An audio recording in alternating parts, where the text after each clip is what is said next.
In Lesson 1, we learned about the big three.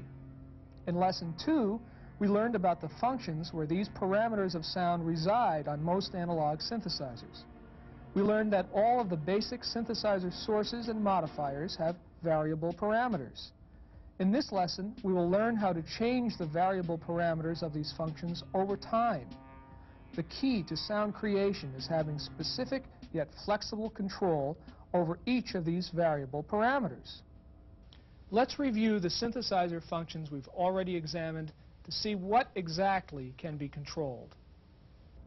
An oscillator's frequency can be controlled, making a sound's pitch higher or lower. Many oscillators have controllable pulse width for the square wave. The pulse width can be made narrower or wider, causing a change in timbre from a hollow tone color to a bright, reedy sound.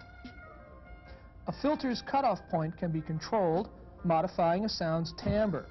It can be raised or lowered. This means that partials can be removed or restored to a wave spectrum. In the case of a low-pass filter, raising the cutoff makes a sound brighter, and lowering it makes a sound duller. An amplifier's output level can be controlled, modifying the loudness of a sound. It can be raised or lowered, making the sound louder or softer. It is important to remember that these are the only parameters that can be controlled in the typical synthesizer: oscillator frequency and pulse width, filter cutoff, and amplifier output level. This means that there are usually no more than 4 types of changes occurring at any one time, no matter how sophisticated a sound is coming from the synthesizer. Controllers are synthesizer functions whose outputs are used to change a variable parameter of another function. It is important to understand that you don't hear controllers directly. You hear their effect on sources and modifiers. Theoretically, any controller can be used to change any variable parameter.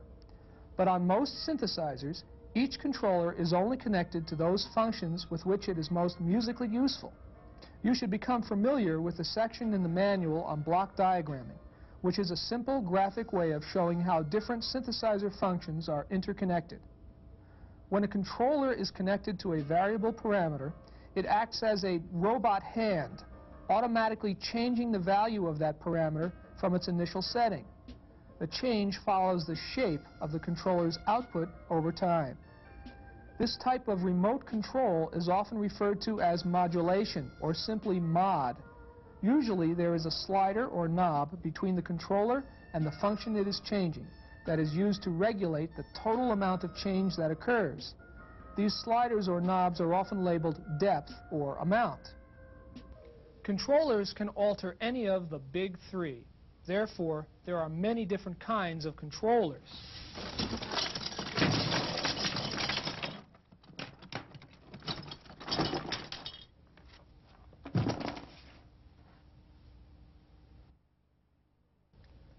The keys of a flute,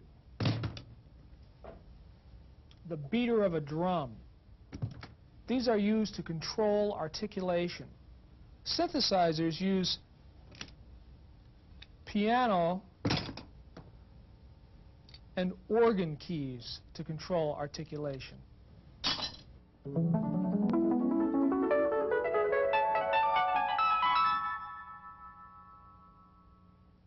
Another common synthesizer controller is the envelope generator.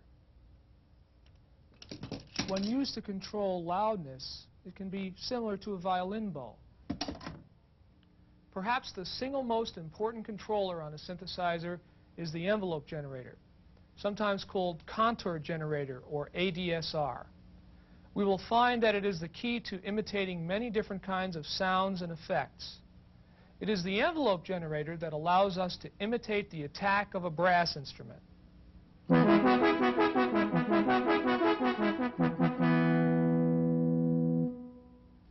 Or the crescendo of a string section.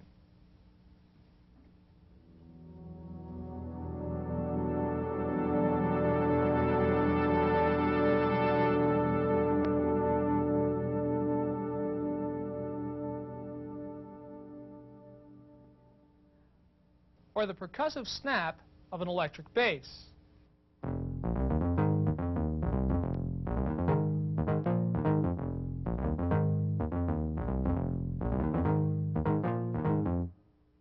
most common type of envelope generator is the ADSR, which are the initials of its 4 variable parameters: attack, decay, sustain, and release. All envelope generators work in the same manner. Their output level will change or cycle between 2 or more levels. An ADSR's output will change between 3: starting level, peak level, and sustain level. The order of the changes is always the same: start first, peak second, sustain third, and then back to start. When an ADSR's output is used to control some parameter, say oscillator frequency, then that parameter will change between 3 levels, and we will hear a change from a starting pitch to a peak pitch to a sustained pitch and back to the starting pitch. The starting level is fixed. The change will begin wherever the parameter to be controlled happens to be set. The next level, peak, is variable and represents the maximum amount of change caused by the envelope. It is set with an envelope amount control. The final level, sustain, is adjustable anywhere from the starting to peak levels. It is set with the sustain control. Right now, you are seeing a graph which shows an ADSR with the sustain level set in between the starting and peak levels. When a key is depressed, the envelope's output will begin to change from level to level. Remember, the order of the change is always the same: start, peak, sustain, start. What makes envelope generators such powerful tools is that the rate of change between each level can be altered from almost instantaneous to very, very slow. The rate of change between the starting and peak levels is called attack. Changing the attack control varies this time from fast to slow.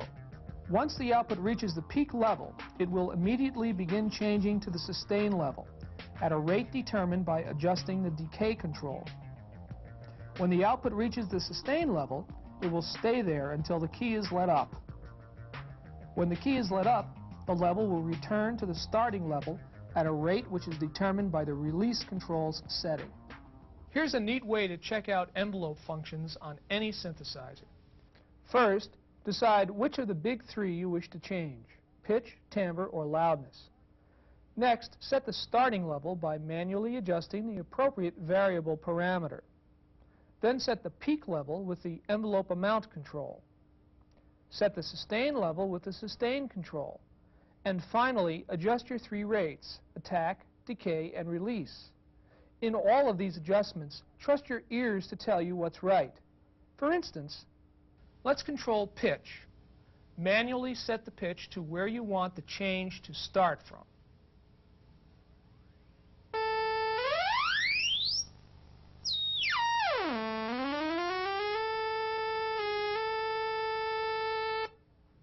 This will be the starting level of the envelope. Next, set the peak level, which is the maximum amount of change that will occur. Since peaks are transient, the envelope never stays at a peak level. We use the sustain as a reference point to set the peak level. This is done by turning the sustain up to maximum and the 3 rates to minimum.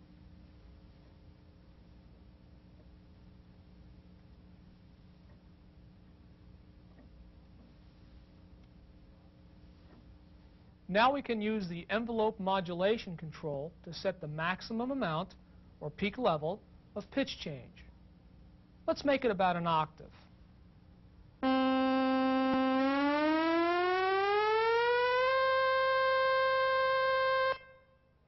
Now you can set the sustain level anywhere between the starting point and the peak.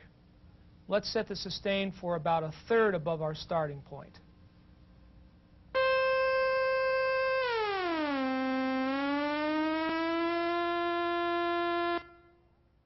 Now that the 3 levels are set, you can adjust the 3 rates.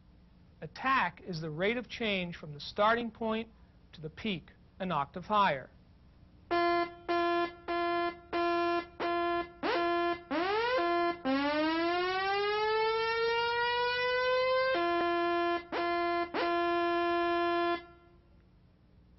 Decay is the rate of change from the peak down to the sustain level, which is set 1/3 above our starting pitch.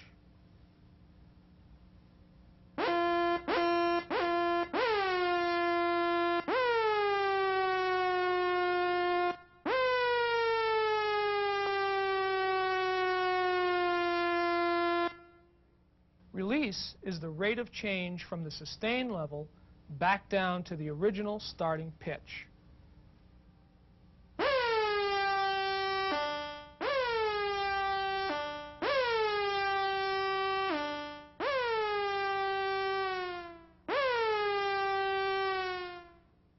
Here's that same envelope controlling timbre on a low-pass filter.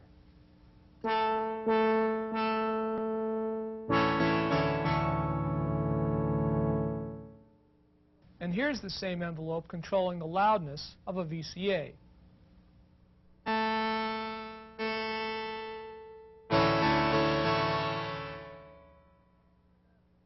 Some things to remember. Once you've set your envelope, adjusting the amount of envelope modulation will alter the maximum amount of change caused by the envelope. The rates will remain constant.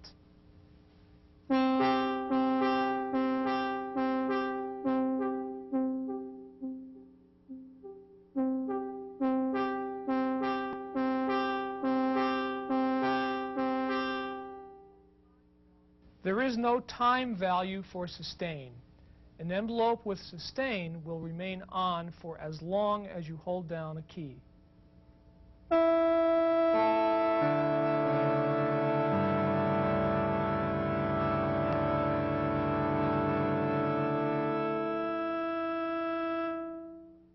Envelopes with no sustain will return to the starting level at a rate determined by the decay setting, regardless of how long you hold down a key. This can be quite useful for percussive effects when controlling a filter or amplifier.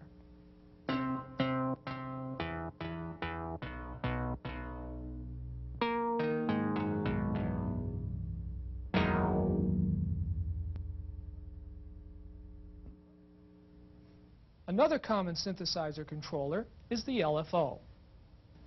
Let's connect an LFO to an oscillator and check out its functions. There are two main variable parameters associated with LFOs. Depth, how much of an effect, in this case pitch change,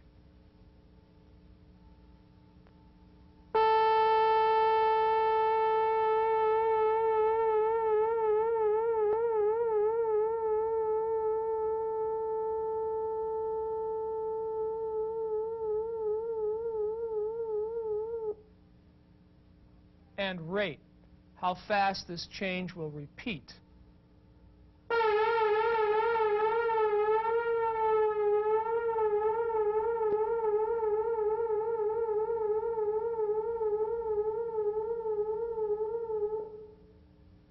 Most LFOs have at least two selectable wave shapes: a sine or triangle, which are good for vibrato effects,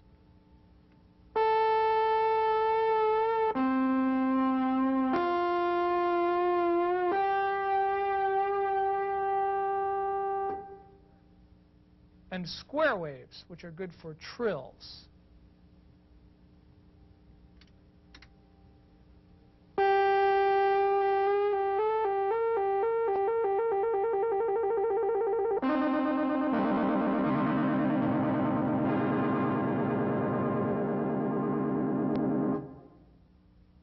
Another typical wave shape on an LFO is a sawtooth, sometimes called a ramp.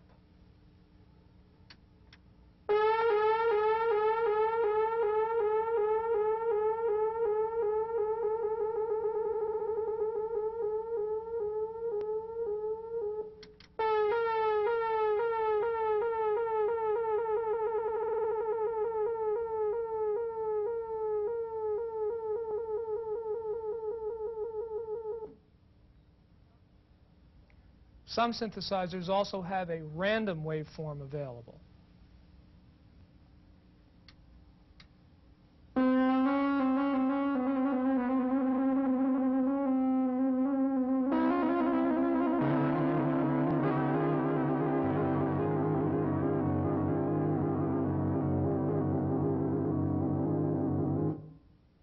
Remember, controlling an oscillator with an LFO will give you a repeating pitch change, the most common of which are sine or triangle waves used for vibrato.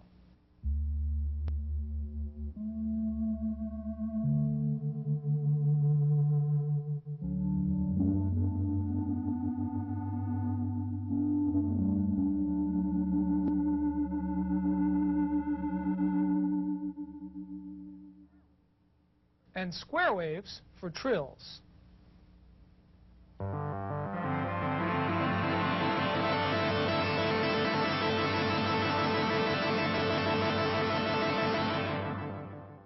Controlling the VCF with an LFO gives you a repeating timbre change. A triangle or sine wave gives a timbre tremolo.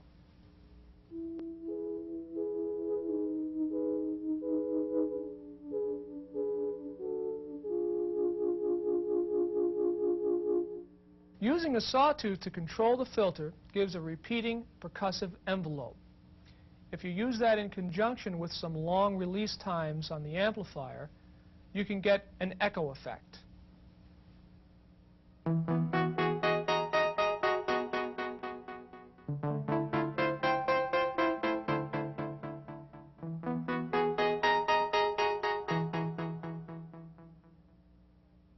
Many synthesizers have special performance-oriented controllers.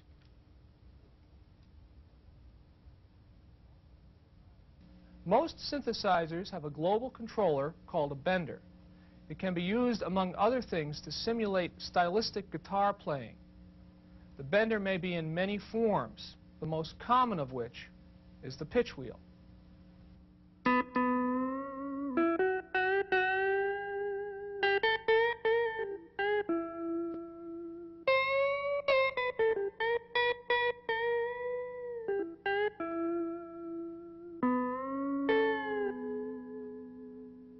Some synthesizers allow the performer to use keyboard dynamics to control the big three.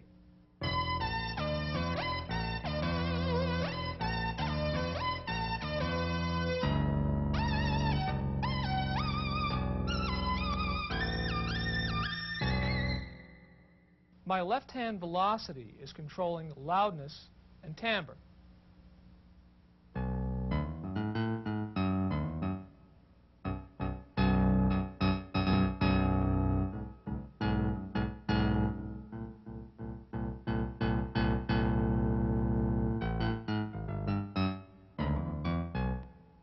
The right-hand pressure is controlling the amount of LFO that goes to the oscillator. In other words, vibrato depth.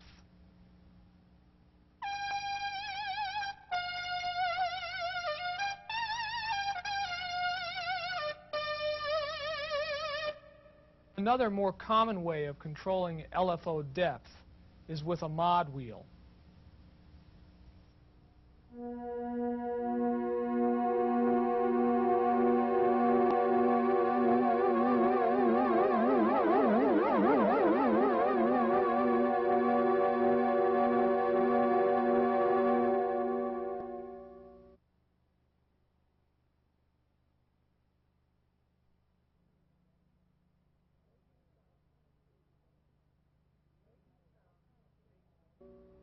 Making a sound is like baking a cake.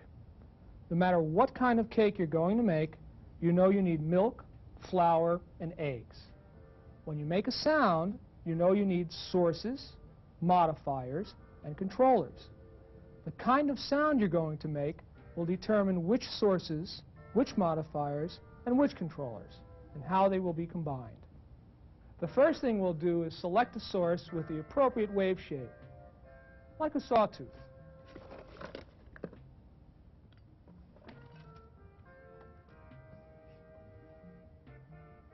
Then we'll add some timbre modifiers and some loudness modifiers. Next, we'll select an appropriate envelope, or 2 or 3, and sprinkle in a little LFO modulation just for season. If you've got the proper ingredients combined in the proper way,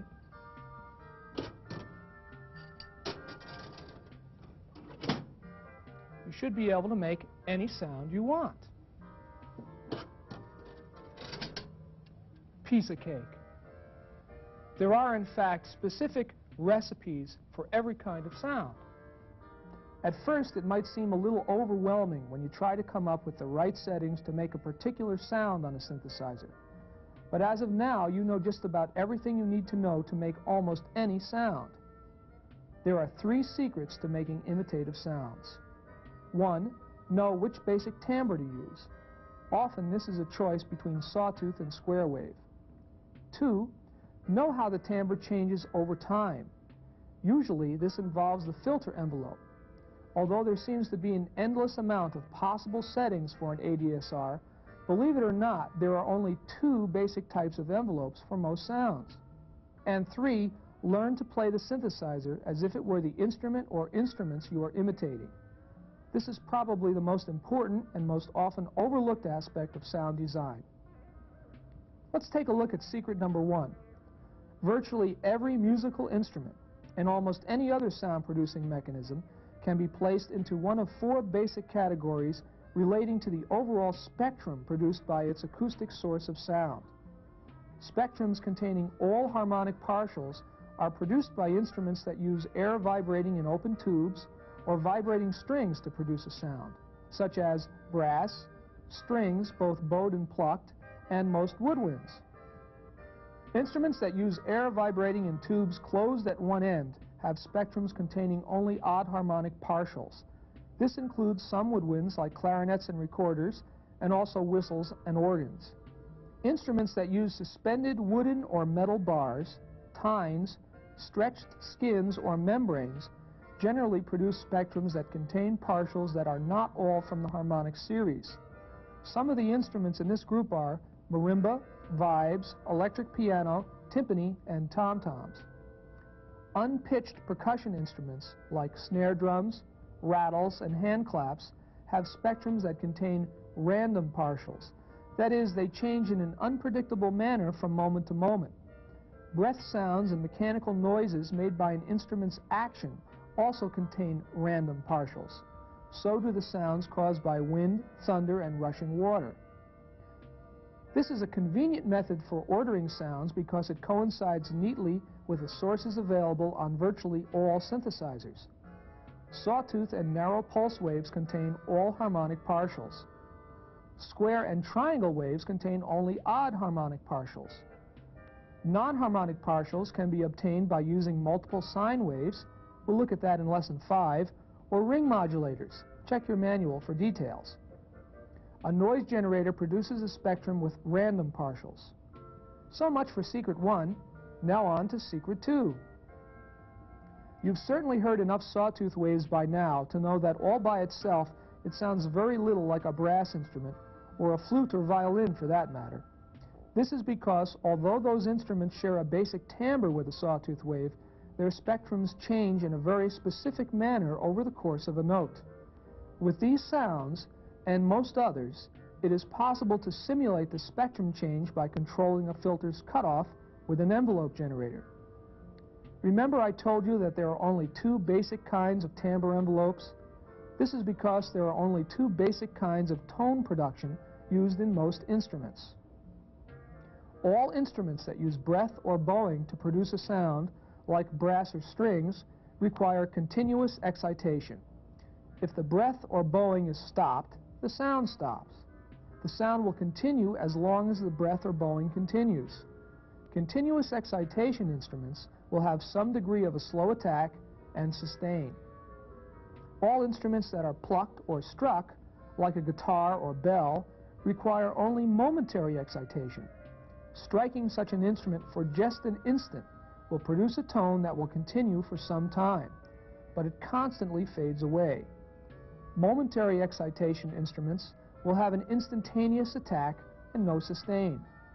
For instance, a trumpet is a continuous excitation instrument. The player must continually blow into it to produce a tone. This animation will show us how the spectrum changes in this type of instrument. When a note begins, the column of air in the trumpet begins vibrating at the fundamental frequency. As the air within the horn continues to vibrate, the additional partials in the timbre are layered over the fundamental until all of the partials in the spectrum are present. This is, of course, the attack portion of the timbre envelope. The rate of the attack is dependent upon the player's phrasing. Generally, wind players overblow the attack. If the note is held for any length of time, The sustain portion is usually less bright than the peak reached during the attack. The decay from peak to sustain is again up to the player's discretion. When the player stops blowing into the horn, the partials fade out in the opposite order that they came in. The rate at which this occurs is again a matter of phrasing, but even if a player chokes off a note, it still takes a certain amount of time for the air in the horn to stop vibrating. This kind of timbre change is a snap to create with an ADSR and a low-pass filter. Once the envelope is set, simply changing the source's wave shape can change the sound from a brass-like timbre to a clarinet-like one, and we'll do that in just a moment. In the case of plucked or struck instruments, like a guitar, all of the partials in the spectrum are generally present at the instant of the attack. The player cannot control the rate of the attack. He can control how bright the attack is by how hard a note is plucked. As the note rings, the partials in its spectrum fade out, from the highest to the lowest. The player can sometimes control the rate of this release by muting the strings, and although the note will stop quite quickly, it will still take a certain amount of time to stop.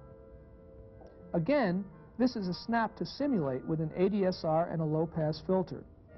As for secret number 3, always try to play melodies with characteristic phrasings, articulations, and dynamics of the instrument you wish to imitate. Try to imitate the style of the player as much as the sound of the instrument itself. In Volume 2 of this series, Lessons 8 and 10 will give you many valuable insights into this secret. Okay, let's apply these tools and make some sounds. To make a brass sound, first select the wave shape that's closest to a brass spectrum. The sawtooth wave has the proper partial structure. Next, set the initial timbre by manually lowering the filter cutoff point to where you can just barely hear the fundamental.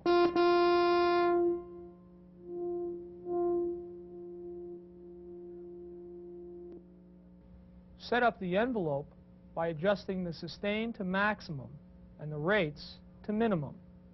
Use the envelope amount to the filter control to set the peak level. This is the brightest our timbre will get.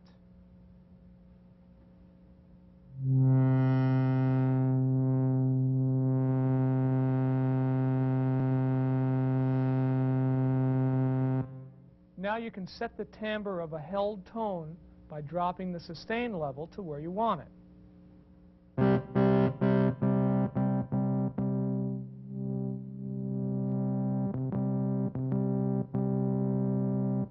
Adjust the attack and decay rates to suit the rhythms of your playing.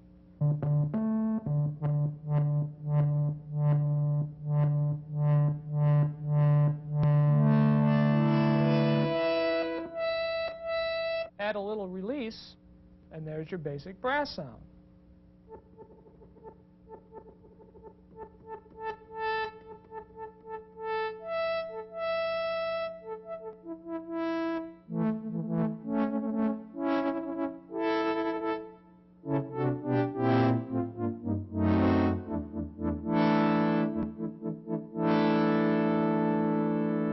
Most wind instruments share the same basic envelope shapes. They differ mostly in their basic timbre and overall brightness. The brass sound can become a clarinet type of sound by simply changing the sawtooth wave to a square wave.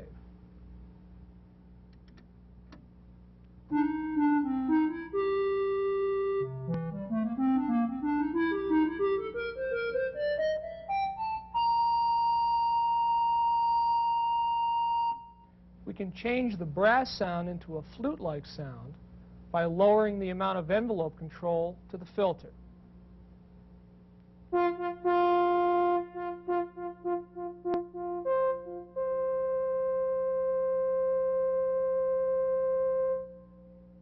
Then I'll add a slight amount of delayed LFO to both the filter and the amplifier for some tremolo.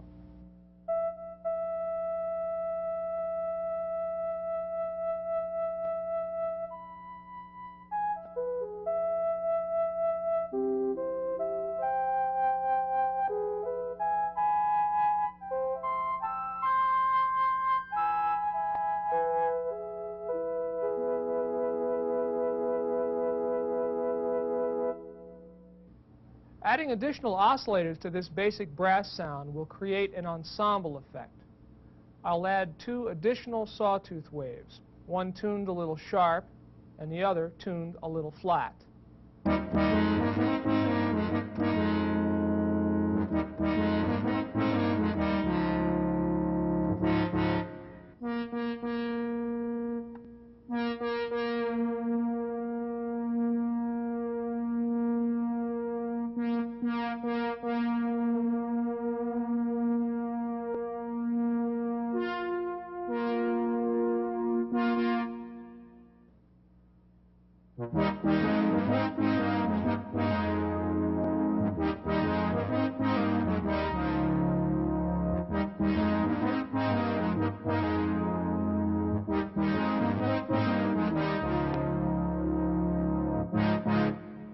This multiple oscillator technique can be very useful in creating string sounds as well.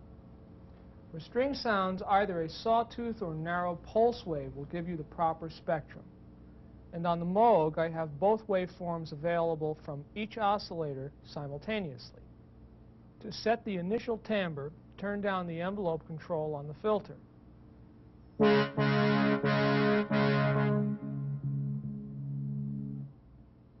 Then raise the filter cutoff for the initial timbre, which is quite bright in the case of strings.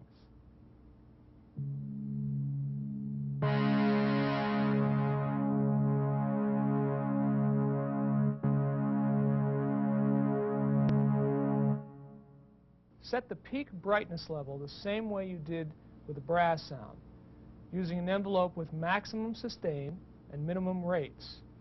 In the case of strings, we need only a slight timbre change to simulate bowing.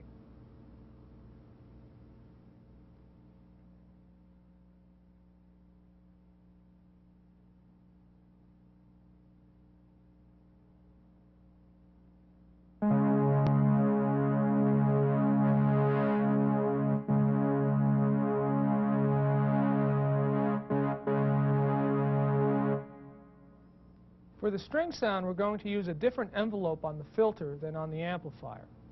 For the filter envelope, the attack and decay should be relatively slow. The timbre change here is relatively subtle as well.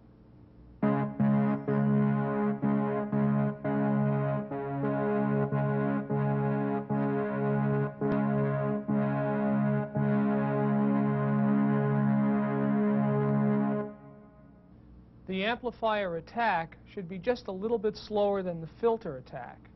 That helps to simulate the bowing sound.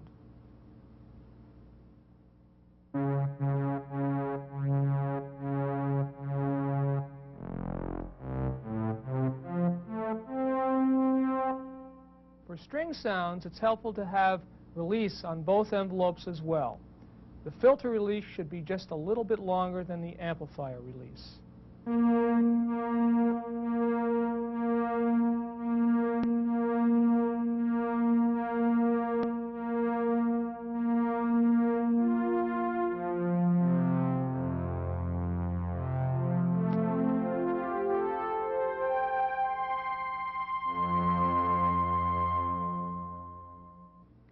In order to strengthen the illusion of multiple players, we'll add a little LFO sine wave modulation to the pulse width of 2 oscillators.